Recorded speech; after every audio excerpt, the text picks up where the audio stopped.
kalian punya bakat di akademik maupun non akademik, dimanapun dan kapanpun, selagi kalian yang mau berjuang dan berusaha semaksimal mungkin, semua itu bakal bisa dicapai kan.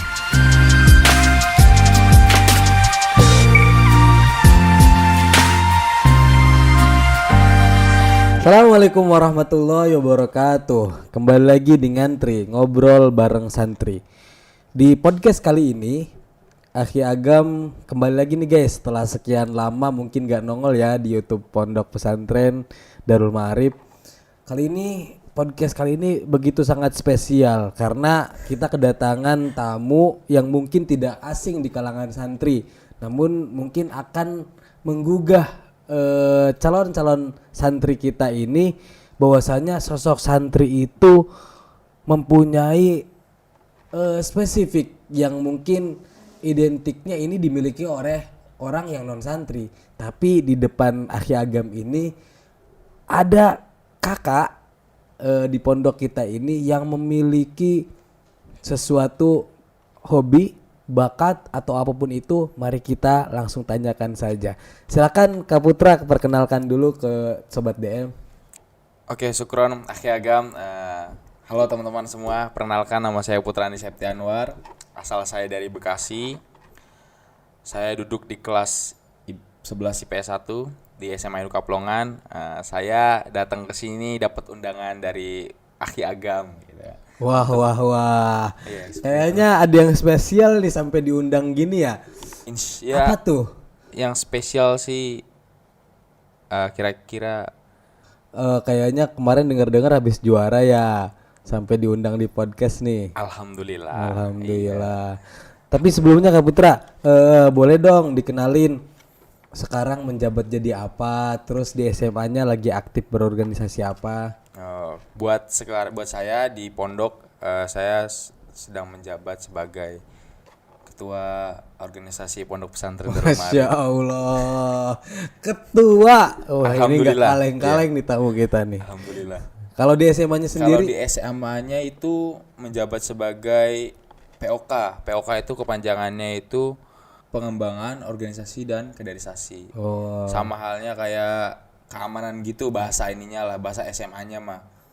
pengembangan organisasi dan Kaderisasi, kaderisasi. iya. Berarti memang Kak Putra ini dianggap cocok untuk melihat adik-adiknya gitu. Iya. Sehingga ditempatkan di bagian itu. Alhamdulillah. Oke Kak Putra, ngomong-ngomong, Kak Putra sendiri masuk sini tuh kapan? Sudah berapa tahun? Lalu mengapa memilih Pondok Pesantren Darul Ma'arif sebagai lembaga untuk menjenjang pendidikan?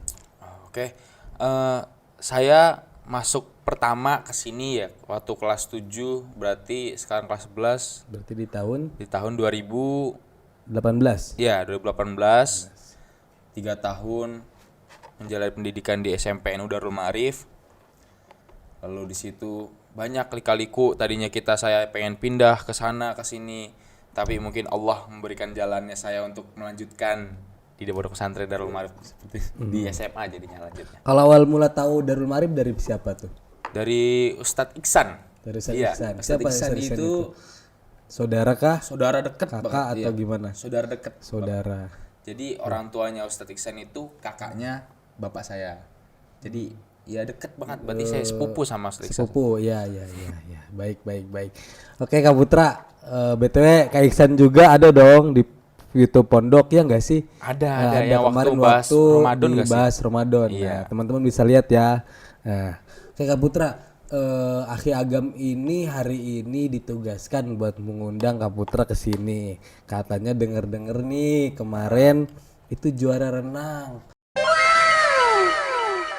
Kok bisa sih seorang santri yang di pondoknya itu nggak pernah berenang tapi bisa juara renang? Nah ini gimana nih ceritanya nih? Itu ceritanya awalnya sih saya tuh denger ada event dari Indramayu kan ya.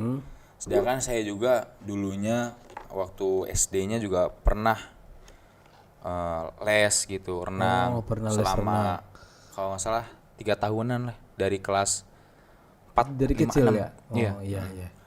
4, 5, 6 saya les itu kan, terus habis itu berhenti, pas habis itu masuk pondok sini kan udah berhenti, saya nggak ada waktu buat latihan, nggak dapet apa. So ya udah break dulu gitu kan. Terus abis itu kemarin denger apa dari guru PJKR katanya, Nang Putra Sun ada event di Indramayu. Event apa Pak? Renang. Waduh, kata saya dulu pernah bisa, sekarang bisa nggak ya? Terus saya ya udah Pak, saya ambil deh. Saya iseng-iseng awalnya Kang, jadi kayak gitu ya, iseng-iseng.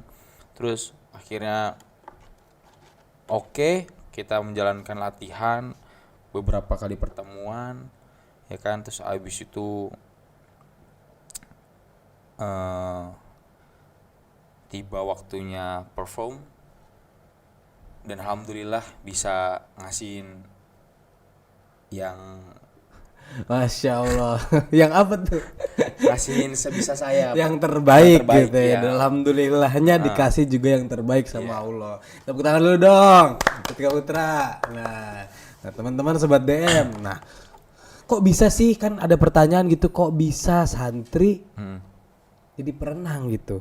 Terus kesannya gimana tuh? Atur waktunya sampai kayak surprise gitu, nggak nyangka sampai juara gitu.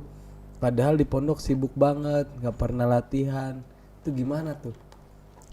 Buat apa nih, ngatur waktunya atau apa nih? Ya kayak biar bisa tetap Ngejaga mengolah, menjaganya skill ya. gimana tuh? Ya tetap Kang, kita buat latihan harus mengajukan perizinan, nggak boleh asal sembarang keluar, tetap harus taat peraturan. Asik. Gitu. Iya. Tapi tetap harus di backup sama guru PJKR, sama guru olahraganya. Oke, beliau yang izin, saya sebagai atletnya ikut kayak gitu. Berarti itu termasuk keluh kesah dong. Iya. Keluh kesah jadi santri yang punya bakat renang. Atau ada keluh kesah yang lain? Ada. Apa tuh keluh kesah? Banyak saya waktu semenjak saya latihan, saya banyak merasakan di situ rugi untungnya lah ibaratnya. Iya. Ya. Rugi untungnya, ruginya ya saya banyak minum air kolam, ya kan. Untungnya alhamdulillah saya bisa ngasihin yang terbaik. Untungnya nggak ada ikan dalam kolam ya. Kalau ada nyanyi nanti kita.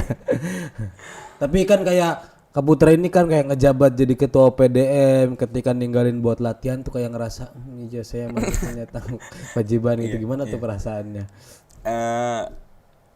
Sebenarnya ada rasa kayak aduh gimana, cuman kan dari kita kan namanya organisasi punya struktural gitu kan, ketua, wakil, sekretaris bendahara dan seterusnya gitu kan. Saya kasih aja ke wakil, punten ya ini saya nitip pondok pesantren, sayanya keluar dulu nanti kalau balik. Jadi saya sebelum bantu berangkat backup tuh lagi. nitip gitu Iya, ya. saya Titipkan, salam yang penting bagian ini semua bagian berjalan sehingga roda pesantren tetap berputar. Oke.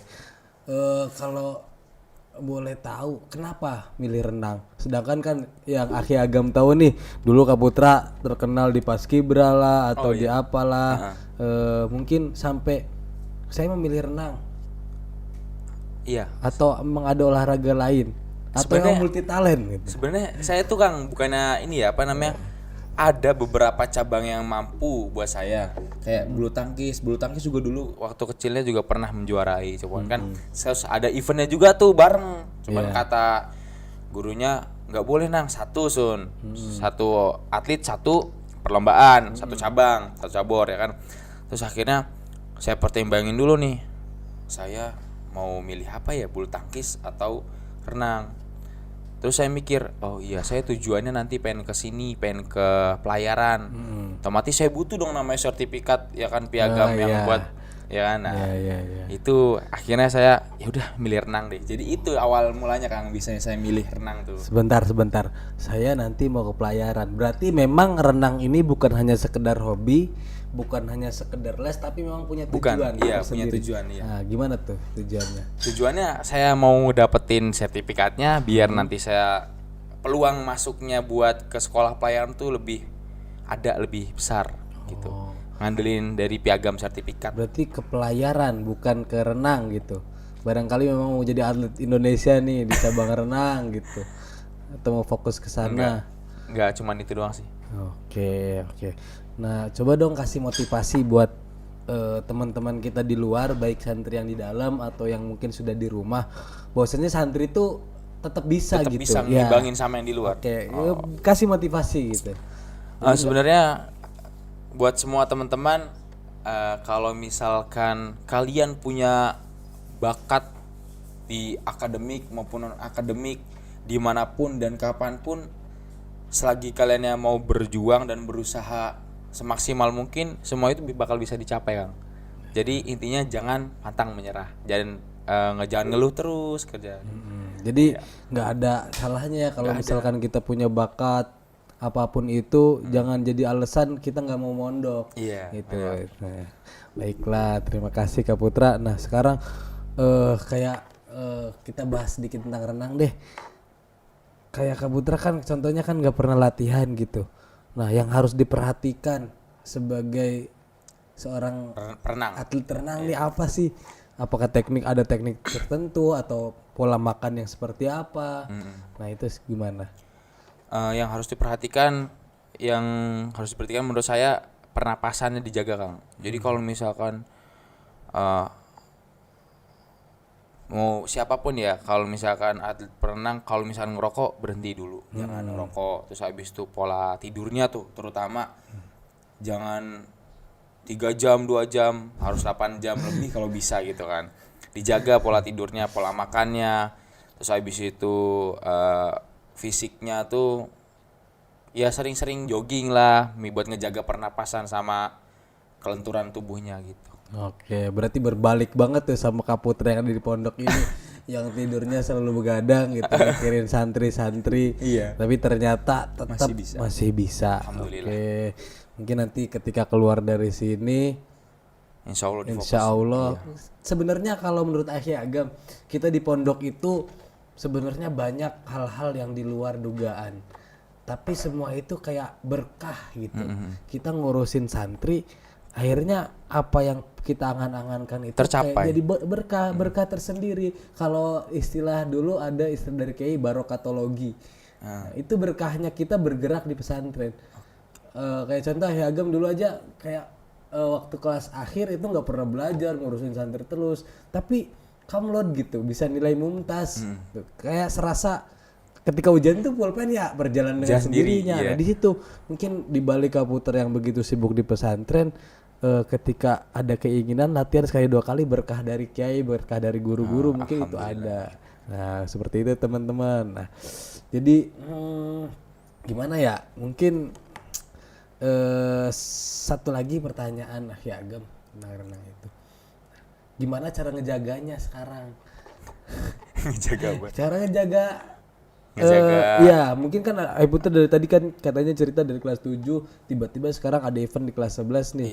Nah alhamdulillahnya juara. Mungkin ada dong di hati, alhamdulillah saya juara, berarti saya memang harus menekuni ini. Nah sekarang cara ngejaganya gimana? Apakah memang mau rutin nanti izin latihan atau seperti apa? Sebenarnya kalau misalkan itu saya kondisional, Kang. Kondisional. Ya, jadi kayak kemarin aja saya pengen latihan sendiri, saya keluar izin. Kalau misalkan ada balong, cemplung aja balong sini. Padahal di DM ada balong gitu ya. Kalau diizinkan mungkin nyoba. Iya.